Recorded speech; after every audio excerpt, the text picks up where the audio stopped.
You are lying in bed at 3 in the morning and something woke you up. Not a sound, not a dream you can remember. Something else, a feeling in your chest, a knowing that arrived without words. You lie there in the darkness and you feel it. Something is trying to reach you. Something is trying to tell you what you already know but have been refusing to hear. Maybe it is about that relationship you keep defending to your friends, even though your body tightens every time you walk through the door. Maybe it is about that job that pays well but costs you something money cannot measure. Maybe it is about a path you abandoned years ago because someone told you it was not practical. You know exactly what I am talking about. You have felt this. You have had these moments where something beyond your ordinary thinking mind was communicating with you. And what did you do? You rolled over. You checked your phone. You told yourself you were being ridiculous. You went back to sleep.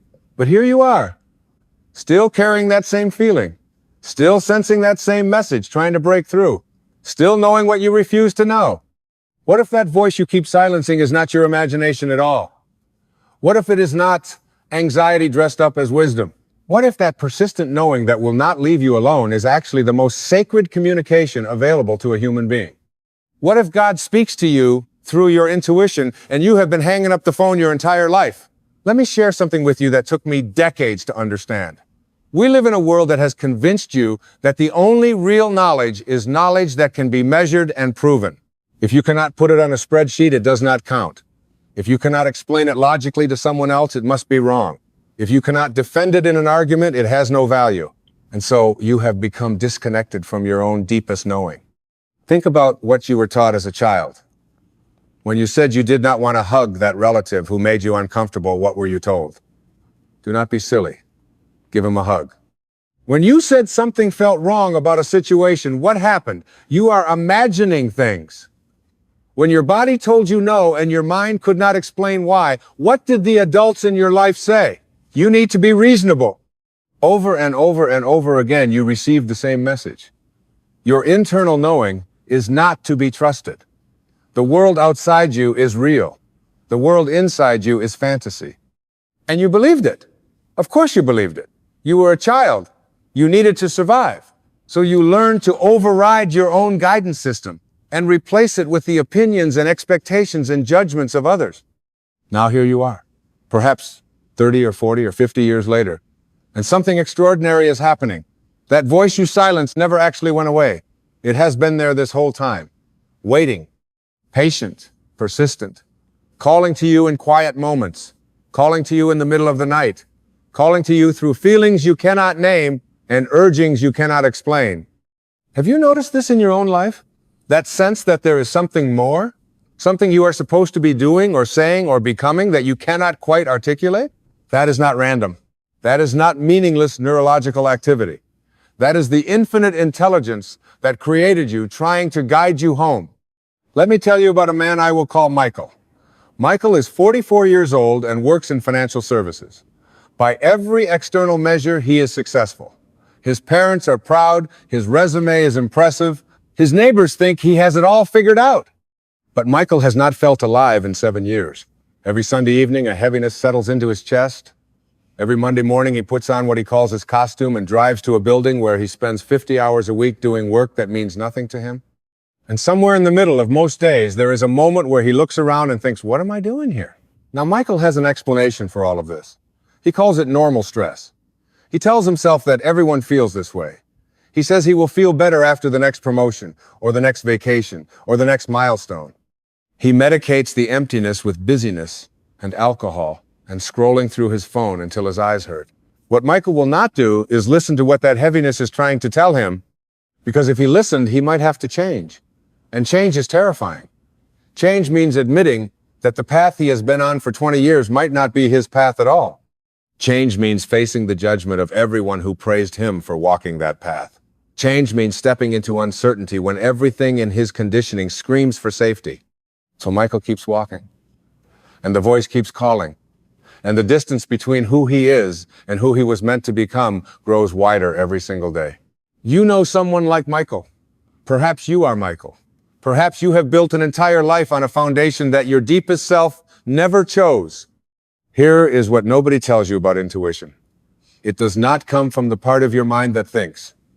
It does not come from the part that analyzes and judges and compares and worries. That part of you that we might call the ego is actually quite limited. It can only process information that already exists in your awareness. It can only work with data from the past. But intuition operates differently. Intuition seems to have access to information that your conscious mind does not possess. It can sense things before they happen. It can read people before they reveal themselves. It can guide you toward opportunities you could never have planned for. How is this possible? You came from somewhere. Before you had a body, you were something. Before you had a name and a social security number and a collection of memories, you were pure consciousness connected to the infinite source that creates all things. That connection did not disappear when you were born. It simply became obscured by the noise of the world. Intuition is how that connection speaks to you. Think of it this way.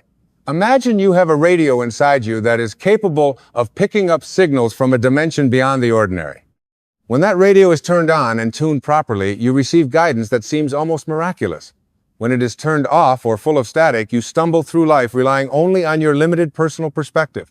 Most people have their radio turned off, not because they are bad people, not because they are unspiritual, simply because nobody ever taught them how to listen. Notice what happens in your body when you are about to make a decision that is wrong for you. There is a contraction, a tightening, a subtle no that registers somewhere in your chest or your stomach before your mind even begins to analyze.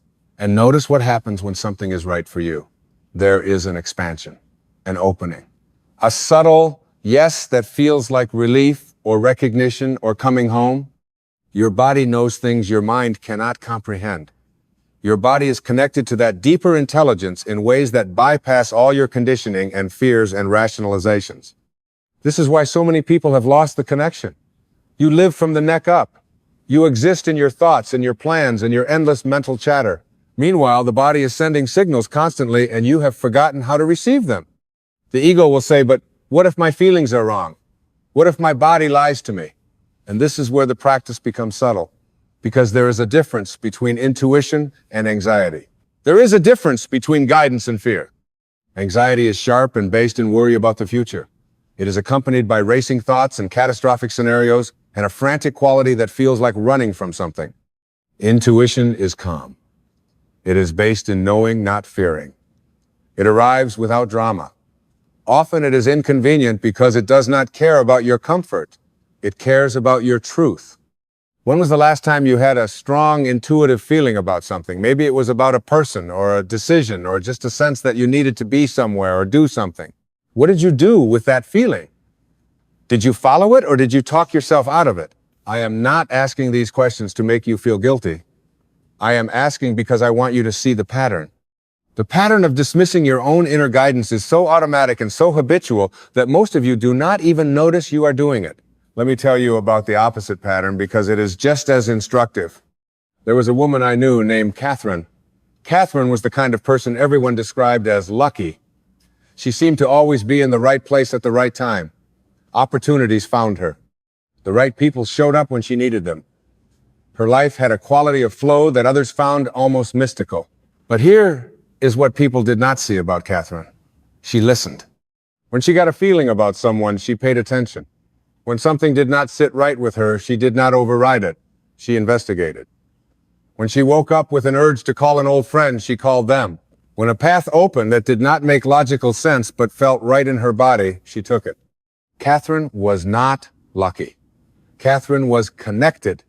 She had learned to treat her intuition not as noise to be filtered out, but as signal to be followed. And here is what most people misunderstand. Catherine did not have to go to a mountain retreat or study with a guru or have some dramatic spiritual awakening. She simply stopped arguing with her own knowing. She stopped saying that is irrational. She stopped saying what will people think. She stopped saying I should be practical. She started saying what am I being shown? What am I being told? What does this feeling want me to understand? That shift changed everything.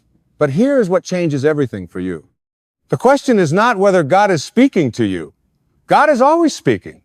The intelligence that created the universe and beats your heart and grows the trees and spins the galaxies is not silent. It cannot be silent. It is communicating constantly through everything. The question is whether you are listening And more than that, whether you are willing to act on what you hear, because this is where most people get stuck. It is not that they cannot hear their intuition, it is that they refuse to follow it. They ask for guidance and then argue with the answer. They pray for direction and then ignore the signs. They beg for clarity, and then when it arrives, they say, but that cannot be right. And then they wonder why they feel so lost. Your intuition is not random. It is not arbitrary. It is not some mystical force that operates according to unknowable rules. Your intuition is aligned with your purpose. The guidance you receive is always pointing you toward what you came here to do. It is always leading you toward the fullest expression of who you really are. This is why it does not always make sense. This is why it does not follow the logic of the world. Because the world's logic is about safety and security and fitting in and getting by. And your soul's logic is about becoming.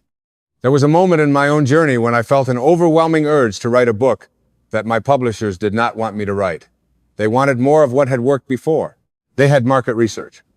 They had perfectly rational reasons why I should play it safe. And something inside me said, this is the book you came here to write. I cannot explain to you how I knew this. It was not based on evidence. It was not based on logic. It was knowing, the kind of knowing that does not need to be justified because it comes from somewhere beyond the mind that demands justification. What if I had listened to the fear instead of the knowing? What if I had trusted the experts instead of the guidance? What if I had done the sensible thing? I would have missed my purpose. I would have traded my calling for comfort. I would have spent the rest of my life wondering what might have been. Here is what nobody tells you about following your intuition. It is not always comfortable. It is not always convenient. Sometimes it asks you to leave relationships that no longer serve your growth. Sometimes it asks you to take risks that terrify your ego. Sometimes it asks you to be patient when you desperately want to move forward. But here is the part that changes everything. When you align with your intuition, you align with life itself. Things flow. Synchronicities appear. The right people show up at the right time. Not because you are special or chosen or better than anyone else, but because you have stopped fighting the current. You have stopped trying to swim against the river of your own life. So here is what you do.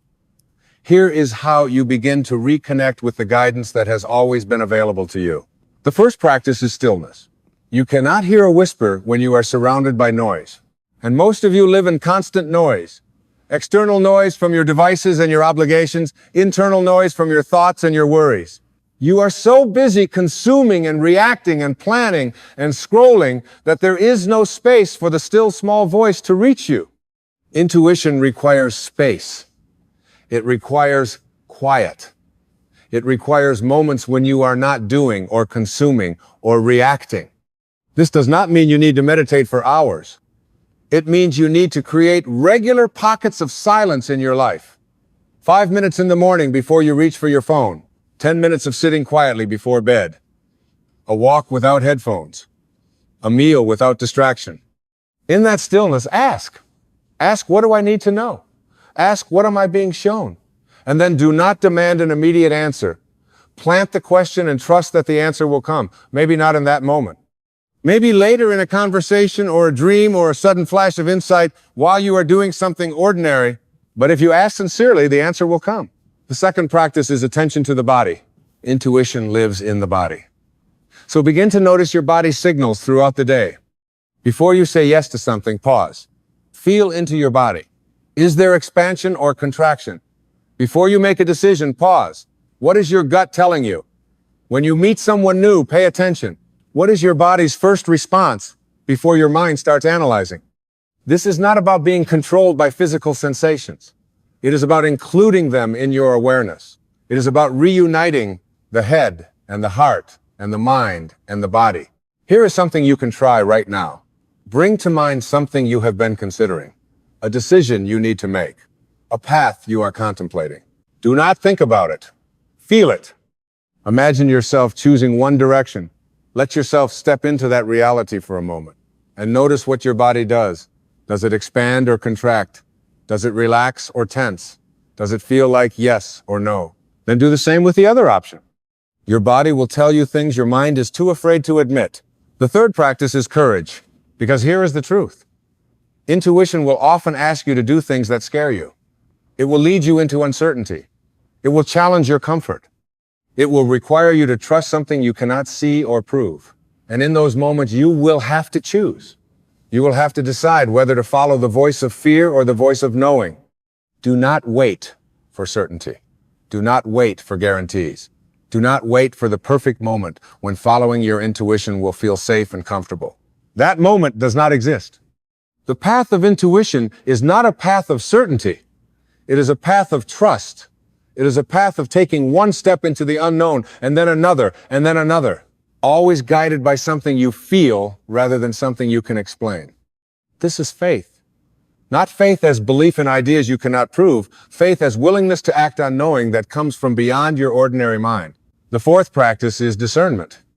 Not every impulse is intuition. Some impulses come from fear. Some come from desire. Some come from old conditioning and programming. Intuition has a quality of peace about it. Even when it is asking you to do something difficult, there is a rightness to it, a settledness, a sense that this is aligned with something deeper than your preferences. Impulse, on the other hand, often feels urgent and reactive and desperate. It wants immediate gratification. It does not consider consequences. It feels like grasping rather than receiving. Learn to feel the difference. When you receive a strong inner message, sit with it. Do not act immediately. Let it settle.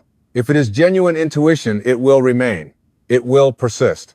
It will become clearer over time. If it was just impulse, it will fade. The fifth practice is gratitude. This may seem unrelated, but it is essential. When you follow your intuition and things work out, acknowledge it. Thank that inner guidance. Recognize the connection, because what you appreciate grows stronger. When you recognize and honor the guidance you receive, you train yourself to receive more. You strengthen the muscle. You tune the radio more precisely. And over time, what was once faint becomes clear. What was once occasional becomes constant. What was once extraordinary becomes your ordinary way of moving through the world. Let me tell you about two people who received the same intuitive guidance and made different choices. The first is a man I will call Robert. Robert had a successful career as an attorney, good income, prestigious firm, all the markers of success. But for years, he felt a pull toward teaching, specifically toward working with at-risk youth. The pull was unmistakable. It came to him in quiet moments. It visited him in his dreams. It showed up in his heart every time he saw a young person struggling. But Robert had a mortgage. Robert had a reputation. Robert had parents who were proud of his accomplishments and a wife who enjoyed their lifestyle. So Robert did what many people do. He acknowledged the guidance and then filed it away under some day. That was 12 years ago. Robert is still at the firm. He has made partner. He is more successful than ever by external standards. And he tells me he feels like he is slowly dying inside. Now let me tell you about a woman named Linda. Linda had a similar story. Successful corporate career, good income, respected position, and a persistent inner voice calling her toward something completely different, toward art, toward healing work, toward a life that made no logical sense. Unlike Robert, Linda decided to listen. Not immediately, not without fear, but she began to take small steps in the direction of her intuition. She took an art class. She studied healing modalities on weekends. She began to imagine a different life. It took her 4 years to make the full transition. There were moments of doubt. There were financial challenges. There were people who told her she was making a terrible mistake. But here is what Linda says now. For the first time in my life, I feel like I am living my own life, not someone else's idea of what my life should be. The difference between Robert and Linda is not talent. It is not luck. It is not circumstances. The difference is that Linda trusted her intuition enough to act on it. She let God speak through her inner knowing. And she followed. Here is what I want you to understand about all of this. The universe is not silent. God is not distant. The source that created you did not abandon you the moment you were born. You are still connected. You have always been connected. The connection cannot be broken because it is what you are. The only question is whether you will use that connection or ignore it. Every time you dismiss that inner knowing, you are telling the universe, I do not trust you. Every time you override your gut feeling to please someone else, you are saying their opinion matters more than divine guidance. Every time you choose the safe path, when every cell in your body is pointing toward the unknown, you are choosing death over life. I do not mean physical death. I mean the death of your spirit, the death of your purpose, the slow suffocation of everything that makes you uniquely you. You have been given an internal compass that always points towards your highest good. You have been given access to an intelligence that transcends your limited personal perspective. You have been given a direct line to the creative force of the universe. And most of you have spent your whole lives ignoring it. There is a Turkish proverb that says, no matter how far you have gone on a wrong road, turn back. It does not matter how long you have allowed yourself to travel the road of your false self. You know when it is not leading you to a sense of purpose and meaning. You can admit you are on the wrong path. The awareness that your life lacks meaning is more than enough evidence that it is time to make a turn. When you turn away from ego control, what is it that you trust to guide you? There are 3 markers to look for on this road. Trust in yourself, trust in others, trust in the source of being. When you trust in yourself, you listen to your soul speak and hear what your intuition or the voice within is saying. When you trust in others, you practice non-interference and free yourself from trying to control others who have their own inner voice to follow. When you trust in the source of being, you trust the mystery of creation. The universal source of all creation, invisible though it may be, guides you just as it guided your development in the womb. You did not have to figure out how to grow your fingers or form your heart or develop your brain. Something beyond your conscious mind orchestrated all of that. That same intelligence is still available to you. It did not disappear when you were born. It simply shifted from forming your body to guiding your life. But you have to let it. You have to stop insisting that you know better. You have to stop demanding proof before you will trust. You have to stop treating your limited ego mind as the ultimate authority on what is real and what is possible. I want to tell you something about the words I am. These are the most powerful words you will ever speak. Whatever you attach to I am, you become. Whatever follows those 2 words defines your experience of life. For years, you have been conditioned to say, I am not smart enough. I am not talented enough. I am not worthy. I am not spiritual.